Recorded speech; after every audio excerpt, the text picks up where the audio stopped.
He offered water to a stranger, never imagining that at dawn, his ranch would be surrounded by Apache warriors. This story will surprise you with what happens next. Watch the full video, subscribe to the channel, and activate the bell so you don't miss any videos. Somewhere between the canyon ridges and the endless scrubland, where the wind carried dust instead of rain, a man found something he wasn't looking for. Corbin Thorne walked toward his well that afternoon and saw her collapsed against the wooden fence. A young woman, taller than any he'd seen, her dark hair matted with dirt and blood. She wore deerskin and beadwork that marked her as Apache. Her lips were cracked white. When he offered the ladle of water, she looked at him with eyes that held more suspicion than gratitude. But she drank. 3 times she drank. And when she was done, she stood, towering, silent, and stared at him as if memorizing his face. Then she turned and walked into the hills without a single word. Corbin watched her disappear into the heat shimmer, thinking that would be the end of it. He was wrong. Corbin Thorne had lived on this land long enough to know when something was about to go wrong. The ranch sat in a shallow valley where the grass grew thin, and the nearest neighbor was 2 days' ride south. He'd chosen isolation on purpose. No questions, no trouble, just cattle, a few horses, and the kind of silence that let a man forget what he'd left behind. He wasn't running from anything in particular, just the noise of people who thought they knew better than they did. That evening, after the Apache girl had vanished into the hills, Corbin went about his work the same as always. He fed the horses, checked the fence line where the wood had started to rot, fixed a gate hinge that had been squeaking for weeks. But his mind kept circling back to her, the way she'd looked at him, not afraid, not grateful either, just aware, like she'd been taking his measure and decided something he wasn't privy to. He told himself it didn't matter. People pass through this territory all the time, prospectors, drifters, natives heading to or from trading posts further west. She'd gotten lost, gotten hurt, and now she was gone. That was that. But that night, lying on the narrow cot in his cabin, Corbin couldn't shake the feeling that the air had changed. The horses were restless. He could hear them shifting in the corral, their hooves scraping dirt. Once, the bay gelding let out a sharp whinny that cut through the dark. Corbin sat up listening. Nothing followed. Just the wind pushing against the walls and the distant call of something hunting in the hills. He lay back down, staring at the rough beams of the ceiling. Tomorrow he'd ride out to the north pasture and check on the herd. Tomorrow, everything would go back to normal. He was still telling himself that when the sun rose. Corbin stepped outside at first light, pulling his suspenders over his shoulders and squinting against the glare. The sky was clear, pale blue fading into white at the edges. The valley stretched out in front of him, scrubgrass and rock formations dotting the landscape, and then he saw them. At first, he thought his eyes were playing tricks, shadows on the ridgeline, but shadows didn't move like that. Shadows didn't sit on horseback in perfect stillness. Watching, he counted 10, then 20, then stopped counting. They lined the ridge to the north, the hillside to the east, the slope that ran down to the dry creek bed on the west. Everywhere he looked, there were more, Apache warriors on horseback, spears and rifles visible even from this distance. They weren't advancing, they weren't making noise. They were just there, surrounding his ranch like a noose pulled tight. Corbin's hand moved instinctively toward the rifle leaning against the doorframe, but he stopped himself. What good would one rifle do against an army? He stepped into the yard, boots crunching on the hard-packed dirt. The horses in the corral were pressed against the far fence, heads high, nostrils flared. They could smell it too. Danger. Corbin scanned the ridgeline again, trying to understand what he was seeing. This wasn't a raid. Raiders moved fast, struck hard, and disappeared. This was something else. This was deliberate. This was a message. But what message? His throat tightened. He thought about the girl, the water, the way she'd looked at him before she left. And then, as if summoned by the thought, movement caught his eye. A single rider broke from the group on the northern ridge and began descending the slope. Slow, controlled. The horse picked its way down the rocky incline with the kind of precision that came from a rider who'd been born in the saddle. Corbin didn't move, didn't reach for the rifle, didn't run. He just stood there in the middle of his yard watching the rider approach, wondering if this was the day he'd finally run out of luck. The rider stopped 50 feet away. A man, older, his face lined with years of sun and wind and something harder, command. He wore no war paint, but he didn't need it. Authority radiated from him like heat from stone. Behind him, more riders appeared, dozens of them, flanking, watching. Corbin swallowed hard. The silence stretched out, thick and suffocating. And then the old warrior raised one hand, not in greeting, not in threat, just raised it, held it there, waiting for something Corbin couldn't name. His heart hammered against his ribs. Whatever was about to happen, it had already been decided long before he woke up this morning. The question was, had he just saved his own life yesterday, or signed his death warrant? The hand stayed raised. Corbin's pulse hammered in his ears. He'd heard stories about Apache warriors, how they could strip a man down to bone in minutes, how they fought with a ferocity that made grown soldiers weep. He'd always figured those stories were exaggerations. Now standing in his own yard with an army watching him from every direction, he wasn't so sure. The old warrior lowered his hand slowly. Then he dismounted. His movements were deliberate, almost ceremonial. He walked forward 10 paces and stopped, waiting. Corbin forced himself to breathe. This was a test. Had to be. If they wanted him dead, he'd already be dead. They'd had all night to burn him out, or put an arrow through his window. Instead, they'd waited for sunrise, waited for him to see them. That meant something. He stepped forward, matching the distance. 10 paces. Then he stopped too. They stood facing each other across 50 feet of dusty ground. The warrior's face was weathered like old leather, his eyes black and unreadable. Gray streaked his long hair. He carried no weapon in his hands, but a knife hung at his belt and a rifle was strapped to his horse. Corbin kept his hands visible at his sides, non-threatening. He didn't speak, didn't know what to say even if he tried. The language barrier was absolute. For a long moment, nothing happened. The warriors on the ridges remained still as stone. The horses shifted weight. A hawk circled overhead, oblivious to the tension below. Then the old warrior raised his hand again.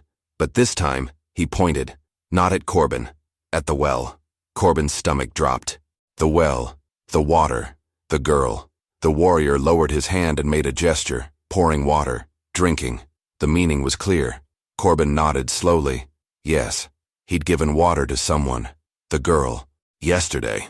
The warrior's expression didn't change, but something shifted in his posture. He turned his head slightly and called out something in his own language. Sharp, commanding. Movement rippled through the warriors. They parted on the eastern ridge, creating a gap, and through that gap a single rider appeared. Corbin's breath caught. It was her, the girl from yesterday, but she looked different now. Her hair was braided and decorated with beads. She wore clean deerskin and a necklace of turquoise and silver. She sat straight-backed on a painted horse, and even from this distance, her height was striking. She had to be close to 6 feet tall, maybe more. No wonder the title said giant. She stood out even among the warriors. She rode down the slope with the same controlled grace as the old warrior. When she reached the valley floor, she didn't stop at a distance like he had. She rode straight to him, stopped 10 feet away, close enough that Corbin could see her face clearly. She looked at him with the same measuring gaze as before. Then she spoke. Her English was halting but clear. You give water. It wasn't a question. It was a statement, an acknowledgement. Corbin nodded. Yes. She glanced at the old warrior, then back at Corbin. You not know who. Again, not a question. Corbin shook his head. No, you were hurt, needed help. Something flickered in her eyes. Surprise, maybe, or respect. She turned to the old warrior and spoke rapidly in Apache. He listened without expression, then responded with a single word. The girl turned back to Corbin. My father say you brave, or fool. Corbin's throat went dry. Father. The old warrior was her father, which meant he was the chief, which meant this girl wasn't just any Apache. She was the daughter of the man who commanded 300 warriors. I didn't know, Corbin said quietly. That why you live, she replied. Her tone was flat, factual. Man who know, he try get reward. You give water because thirsty person need water. That different. The old warrior spoke again, longer this time. The girl listened, then translated. My father say I do test. Walk alone 3 days, no food, no water, prove strong, prove ready. She paused. I fall, hit head, lose path. Your water save life. Corbin felt the weight of 300 pairs of eyes on him. I'm glad you're all right. She tilted her head slightly, studying him. You not afraid? I'm terrified, Corbin admitted. but shooting or running won't change anything. So I'm standing here. For the first time, something almost like amusement touched her face. She spoke to her father again. He nodded once, then turned and walked back to his horse. The girl looked at Corbin one more time. We watch. See if you speak truth or lie. See if you tell other white men where we are. See if you good or bad. How long? Corbin asked. She didn't answer. She just turned her horse and rode back up the slope. The old warrior mounted and followed. Corbin stood in his yard as the sun climbed higher. The warriors didn't leave. They settled into positions on the ridges, becoming part of the landscape, watching. He was a prisoner in his own home, and he had no idea how long the sentence would last. 3 days passed. The warriors remained on the ridges like sentinels carved from stone. They rotated positions but never left. Smoke from their fires rose into the sky each evening. Corbin tried to go about his work, but everything felt wrong. He fed the horses under watchful eyes. He repaired fence posts, knowing every movement was being studied. He drew water from the well, the same well where he'd found the girl, and wondered if they were counting each bucket he pulled up. Sleep came in fragments. Every sound outside jerked him awake. The horses sensed his tension and grew skittish. The bay gelding kicked at the fence until Corbin had to move him to a separate pen. On the 4th morning, Corbin woke to find something had changed. One of the warriors had come down from the ridge during the night and left something by his door, a bundle wrapped in hide. Inside, he found dried meat and a clay jar of water. He stared at it, trying to understand the message. Were they providing for him because they respected him? Or were they making sure he stayed alive long enough to complete their test? Either way, he ate the meat. It was tough and heavily salted, but it was food.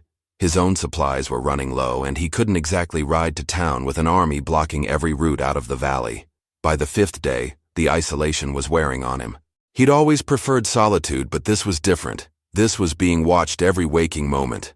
He started talking to the horses just to hear a voice, even if it was his own. On the 6th day, the girl came back.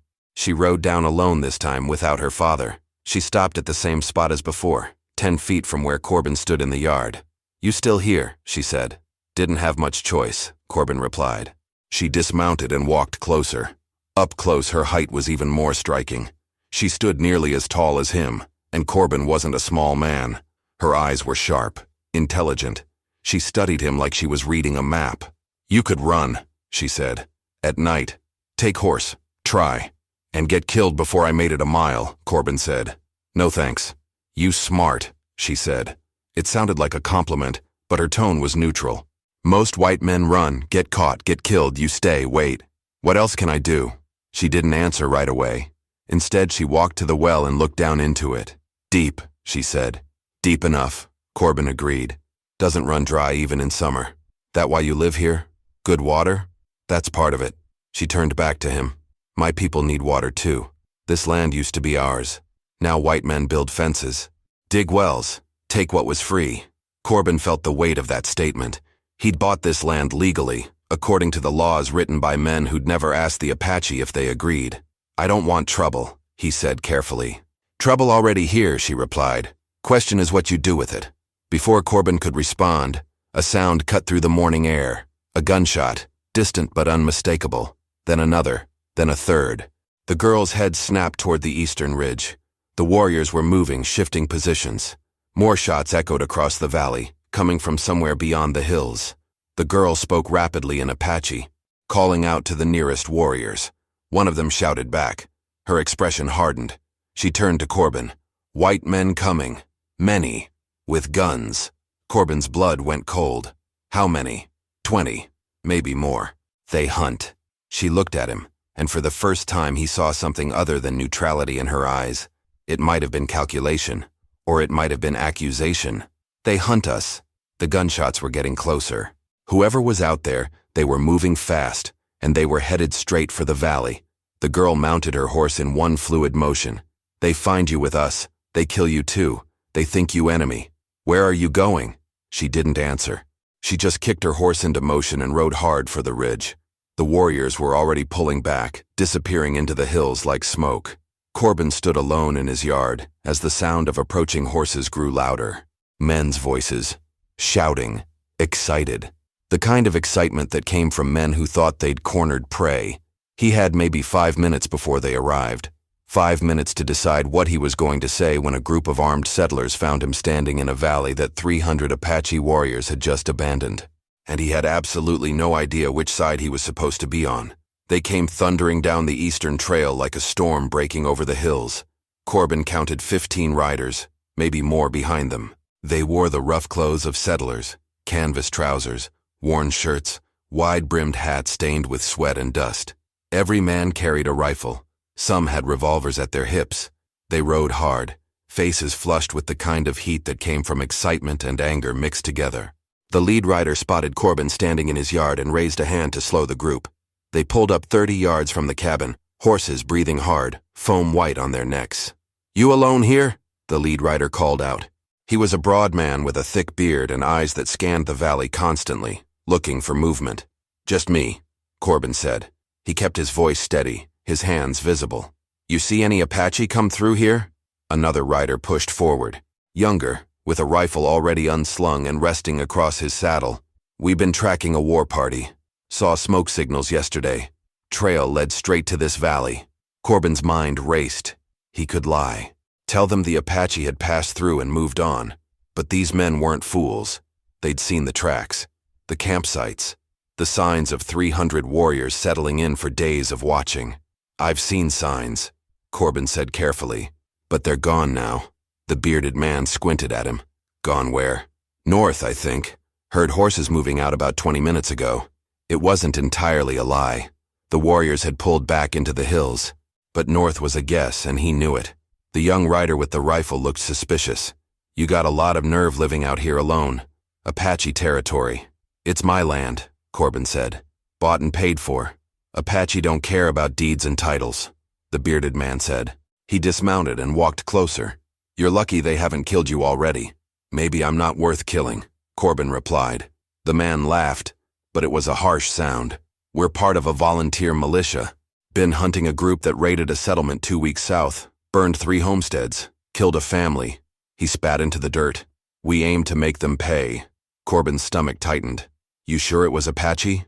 "Tracks don't lie," the young rider said. "War party came through. We followed them here." The bearded man studied Corbin's face. "You seem awful calm for a man who just had hostiles camped on his doorstep." "Panic doesn't help anything," Corbin said. "You hiding something?" The young rider's hand tightened on his rifle. "Just trying to stay alive," Corbin said. "Same as anyone." The bearded man walked past him toward the cabin. "Mind if we look around? Get some water for the horses?" Corbin didn't have much choice. "Help yourself." The men dismounted and spread out. Some led horses to the water trough. Others walked the perimeter of the cabin, checking for tracks, for signs. The young rider stayed mounted, watching Corbin with open distrust. "You got supplies in there?" the bearded man asked, nodding toward the cabin. "Enough to get by. We could use some. Been riding for 3 days straight. Pay you fair." Corbin nodded slowly. "I'll see what I have." He walked toward the cabin with the bearded man following. As they reached the door, Corbin caught movement on the ridge to the west. Just a flicker, a shape that could have been a rock or a warrior watching from cover.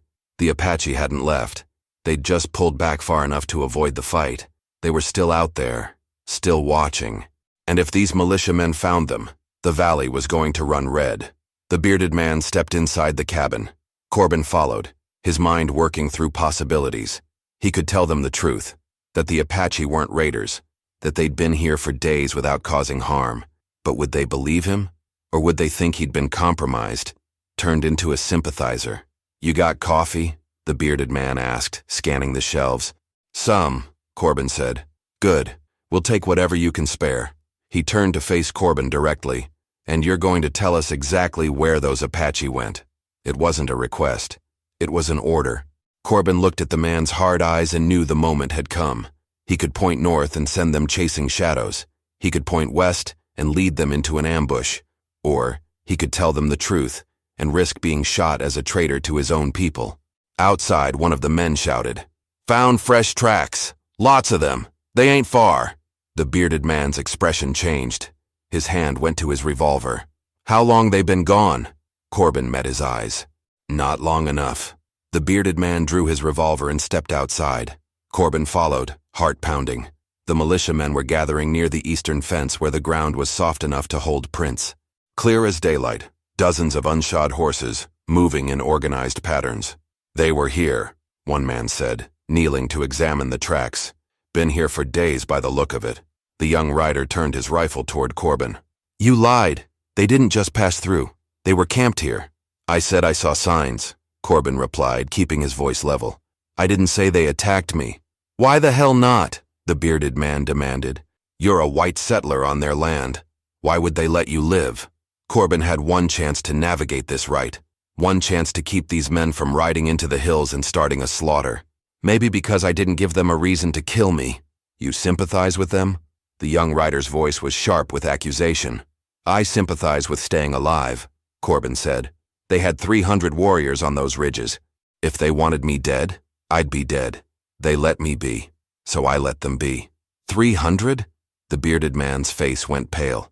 You're saying 300 Apache were surrounding this ranch? For 6 days, Corbin said, and not one of them fired a shot. The militiamen exchanged looks. The mathematics of it was clear. 15 rifles against 300 warriors wasn't bravery. It was suicide. Then why were they here? Another man asked. War parties don't just camp out for no reason. Corbin chose his words carefully. I helped someone, one of theirs. Gave her water when she needed it. They came to see what kind of man I was. Her? The young rider's eyes narrowed. You helped a squaw? The word made Corbin's jaw tighten, but he didn't rise to it. I helped a person who was hurt and thirsty, same as I'd help any of you. And they rewarded you by surrounding your ranch? The bearded man didn't sound convinced. They were watching, making sure I wasn't going to run to the nearest town and bring back an army. Corbin gestured at the militia. Looks like they were right to worry. The bearded man holstered his revolver, but kept his hand near it. We got families burned out of their homes. Children killed. You expect us to just let that go? I expect you to be sure you're hunting the right people, Corbin said. The ones who were here didn't raid anyone. They were testing me. Testing you for what? Before Corbin could answer, a sound carried across the valley. A call, high and piercing. Not human, not animal. Something in between. A signal. Every man froze. The horses shifted nervously. The call came again, echoing off the canyon walls. And this time, it was answered. From the north ridge, then the south, then the west. The valley filled with sound. Surrounding them. They're still here, the young rider whispered. His rifle shook in his hands. The bearded man scanned the ridges. Nothing visible. Just rock and scrub and shadow. But the calls kept coming. Closer now, tightening like a noose. Mount up, he ordered. We're leaving. Now. We came here to fight, one man protested. We came here to fight raiders, not 300 warriors on their own ground. The bearded man swung into his saddle. Move! The men scrambled for their horses. The young rider kept his rifle pointed at the ridges, backing toward his mount. Within seconds, they were all mounted, horses dancing with fear. The bearded man looked down at Corbin. You're a fool if you stay here. Maybe, Corbin said. But it's still my home. Won't be a home when they burn it. The man kicked his horse into motion. Let's go. They rode out fast, heading south the way they'd come. The thunder of hooves faded quickly, swallowed by the desert wind. Corbin stood alone in his yard. The calls stopped. Silence settled over the valley like dust after a storm. Then movement on the ridge. The girl appeared first, riding down on her painted horse. Behind her father. Behind him, a dozen warriors. They rode down slowly, deliberately. When they reached the valley floor, the girl dismounted and walked to Corbin. Her expression was unreadable. You not tell them where we are, she said. No. You could. They want kill us. You could make them happy. I don't want anyone killed, Corbin said. She studied him for a long moment. Then she turned and spoke to her father in Apache. The old chief listened, then looked at Corbin with those black, measuring eyes. He said something brief, sharp, final. The girl translated. My father say test is over. You pass. Corbin felt something loosen in his chest. Relief, maybe. Or exhaustion. What happens now? The girl's expression shifted. Not quite a smile, but close. Now we talk. The chief dismounted and walked toward Corbin's cabin without asking permission. It wasn't aggression. It was simply the behavior of a man who'd spent his life commanding respect without needing to demand it. The girl followed, and Corbin brought up the rear, feeling oddly like a guest in his own home. Inside, the chief stood in the center of the small room, taking in the sparse furnishings, the shelves of supplies, the single window that faced west. He said something to his daughter. "He say you live simple," she translated. "Like warrior. No extra things." Corbin wasn't sure if that was a compliment or an observation. "I don't need much." The chief pulled out a chair from the table and sat. He gestured for Corbin to do the same. The girl remained standing, positioned where she could see both men and the door. "My name Nizhoni," she said, introducing herself properly for the first time. "Mean beautiful in our language. White men make joke because I am tall. But my father say I'm beautiful like mountain, strong, tall, unmovable." "It's a good name," Corbin said. He looked at the chief. "And your father?" "His name not for you to say," Nizhoni replied. Her tone wasn't hostile, just matter of fact. "He is chief. That is enough." The chief spoke, his voice low and measured. Nizhoni translated in segments, letting him finish thoughts before converting them to English. "You give water to me when I fall. You not ask for payment. You not ask for favor. You not try to touch me or keep me. You give what I need and let me go." She paused as her father continued. "This not normal for white men. They take, they demand, they hurt. But you just give." Corbin met the chief's eyes. "She needed help. That's all. My father say his test was hard test. 6 days watching. 6 days waiting to see if you run to town. If you tell soldiers where we camp. If you sell information for gold or safety." Nizhoni's voice was steady, clinical. "You do none of these things. Men come with guns looking for us. You could tell them. Make them happy. Make them think you are good white man who helps kill Apache." "I don't want to kill anyone," Corbin said. "But you also not want die," the chief said through Nizhoni. "Smart. Man who want die is useless. Man who want live, who choose how to live, this is valuable man." The chief reached into a leather pouch at his belt and pulled out something wrapped in cloth. He set it on the table and unwrapped it slowly. Inside was a necklace, intricate beadwork on leather with a distinctive pattern, blue and white beads arranged in a specific design. "This mark of protection," Nizhoni explained. "You wear this. My people know you are friend. They will not harm you. They will not take from you. You are under protection of our tribe." Corbin stared at the necklace. "I don't understand." "Why?" "Because you show honor when you not have to," Nizhoni said. "Because you risk your life to not betray us. Because my father see in you something rare. White man who understand that land belong to all. That water is for thirsty. That human being is human being." The chief spoke again, longer this time, with emphasis on certain words. Nizhoni listened carefully before translating. "My father say this land once all Apache land.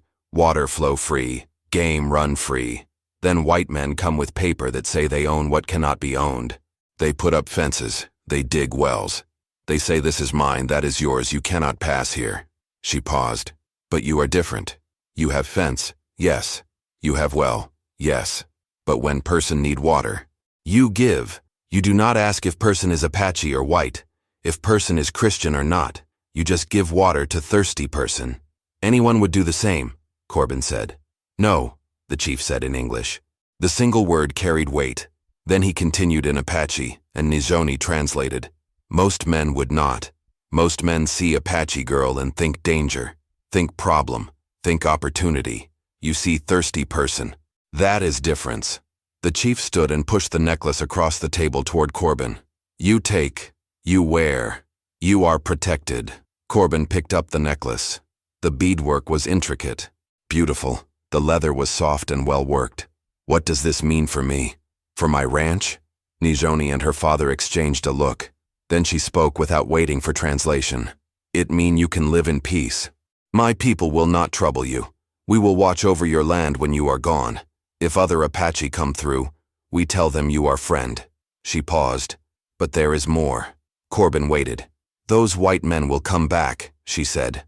"Maybe not today, maybe not tomorrow, but they will come. They want fight Apache. They want revenge for things they think we do." Her expression hardened. "If you wear this, if they see it, they will think you are traitor. They will not understand.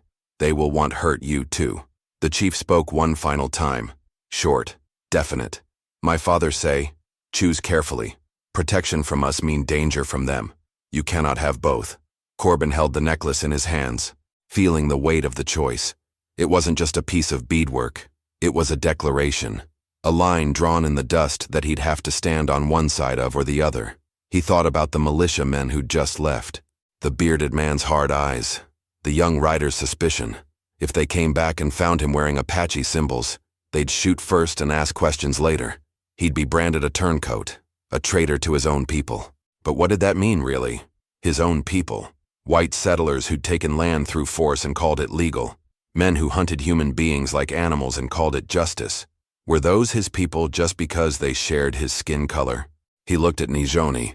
She stood tall and straight, waiting for his answer with the patience of someone who'd already accepted whatever choice he made. She'd been dying of thirst, and he'd given her water. That simple, that human.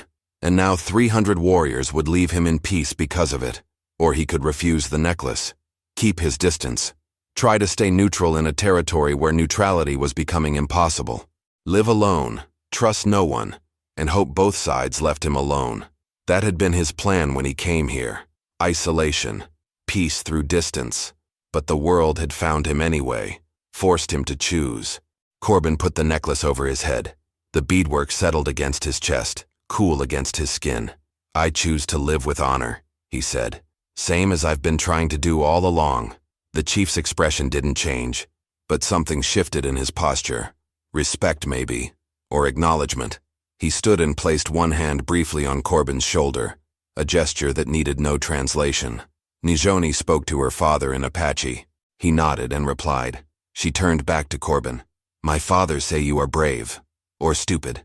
Maybe both. This time she almost smiled.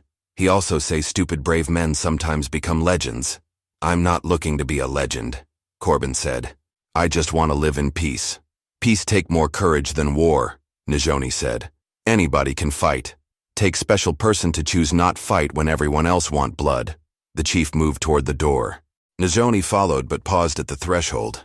You have questions? She asked. A lot of them, Corbin admitted. But I guess they can wait. Ask one, she said. While my father is here. While words still mean something before world get complicated again. Corbin thought for a moment. That test you were doing. The 3 days alone with no food or water.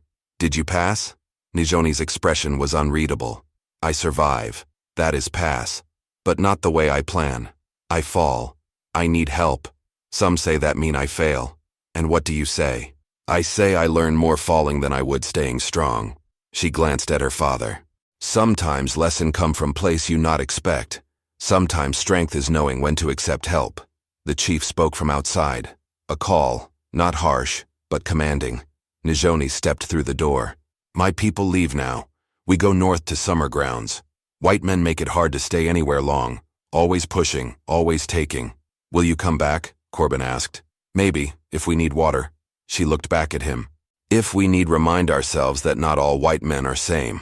She walked to her horse and mounted in one smooth motion. The chief was already on his horse. The warriors gathered behind him. They were pulling back, leaving the valley. The siege was ending. The test was over. Corbin stood in his doorway and watched them ride out. Nizhoni looked back once, raised her hand in a gesture that might have been farewell or acknowledgement. Then they were gone, disappearing into the hills like shadows at sunset. The valley fell silent, the kind of silence that felt wrong after days of being watched. Corbin touched the necklace at his chest. The beadwork was warm from his skin now, no longer cool. He was protected. He was also marked. And somewhere to the south, 15 armed men were riding back to their settlement with stories about Apache warriors in these hills. Stories that would spread. Stories that would bring more men, more guns, more trouble. The peace he'd wanted felt further away than ever. But at least now he knew where he stood. And if men came looking for war, they'd have to go through him to get it. He just hoped he'd made the right choice, because there was no taking it back now. 3 weeks passed. The valley settled into an uneasy quiet. Corbin worked his land, tended his animals, and kept the necklace visible on his chest. He didn't hide it, didn't take it off. If trouble was coming, he'd meet it on his own terms. The trouble came on a Tuesday morning. Dust rose on the southern trail. Riders, moving fast. Corbin counted 8 men this time, fewer than before but better armed. The bearded militia leader was back, and he brought reinforcements. They rode straight to the ranch and formed a half-circle around the yard, rifles ready. "We heard rumors," the bearded man called out. "Heard a rancher out here's been trading with the enemy." His eyes locked on the necklace. Guess the rumors were true. Corbin stood his ground. "I'm not trading with anyone. I'm living in peace." "That's Apache beadwork," the young rider said, his voice tight with anger. "You're wearing their colors. That makes you one of them." "It makes me someone they won't kill," Corbin replied. "Seems like a practical choice in hostile territory." "It makes you a traitor," the bearded man said. He dismounted slowly, hand near his revolver. "We came here to give you a chance to explain yourself. But looking at you now, I don't think there's much to explain." Corbin felt his pulse quicken but kept his voice steady. "You want to know why I'm wearing this? Because I gave water to a dying girl, and it turns out her father commands 300 warriors. They tested me for 6 days. I passed. They offered protection. I accepted. That's the whole story. And you think that makes you special?" The bearded man stepped closer. "Think that makes you different from the rest of us trying to survive out here?" "No," Corbin said. "I think it makes me smart. You came here hunting Apache. How many did you kill?" The question hung in the air. None of the men answered. "That's what I thought," Corbin continued. "You rode in looking for a fight and found an army instead. You turned back because you knew you'd lose. I made a different choice. I chose not to fight at all." "Coward's choice," the young rider spat. "Maybe," Corbin said. "But I'm alive. My ranch is standing. And I can sleep at night knowing I didn't start a war that would get good men killed on both sides." The bearded man studied him for a long moment. "You really think you can stay neutral in this?" "I don't think I can stay neutral," Corbin said. "I think I already picked a side. I picked the side that doesn't want bloodshed. If that makes me an enemy to you, then shoot me now and get it over with." He spread his arms wide, making himself an open target. The necklace hung visible on his chest, blue and white beads catching the morning sun. No one moved. The horses shifted nervously. A hawk called overhead. Finally, the bearded man shook his head. "You're a damn fool, Thorne, but you're an honest one." He turned to his men. "Mount up, we're wasting time here." "We're just letting him go?" the young rider protested. "He ain't hurting anyone," the bearded man said. "And if the Apache want to leave him alone, that's their business. We got real problems to deal with. Settlers getting raided, families needing protection. This man ain't one of them problems." He swung back into his saddle and looked down at Corbin one last time. "But don't expect us to come running if you need help. You made your choice. Live with it." "I intend to," Corbin said. They rode out, slower this time, less aggressive. The young rider looked back once with something between anger and confusion. Then they were gone, leaving dust settling in the morning air. Corbin stood alone in his yard. The valley was empty again. No warriors on the ridges, no militia on the trails.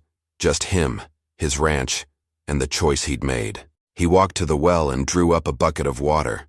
Cold, clear, untouched by the heat of the day. He poured it into the trough for the horses, watching it splash and settle. That evening, as the sun dipped toward the western hills, Corbin saw movement on the ridge. A single rider, tall and straight in the saddle. Nizhoni sat watching from a distance, making sure he'd survive the confrontation. When she saw him looking, she raised one hand in acknowledgement. Then she turned her horse and disappeared into the gathering shadows. Corbin touched the necklace at his chest. It had cost him the trust of his own people, but earned him something more valuable: genuine peace in a land where peace was rare as rain. He went inside his cabin, lit a lamp against the coming dark, and sat down to the simple meal he'd prepared. Outside, the valley stretched silent under the first stars. No armies watching, no men hunting. Just land and sky and the quiet knowledge that sometimes the bravest thing a man can do is choose not to fight. His ranch would stand. The water would flow. And when thirsty travelers came through, Apache or white, friend or stranger, he'd offer them a drink and let them be on their way. It wasn't much of a legacy, but it was honest. And in a territory torn by violence and fear, honesty was worth more than gold. Corbin Thorne had given water to a girl who needed it. In return, he'd found something he didn't know he was looking for: a way to live with honor in a land where honor was becoming extinct. The choice had been simple. The consequences were hard, but he'd make the same choice again if asked. That was enough.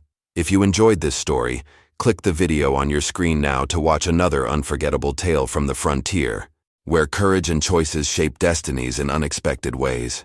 Don't forget to subscribe and consider leaving a super chat to help us keep bringing you more stories like these. Your support means the world to us.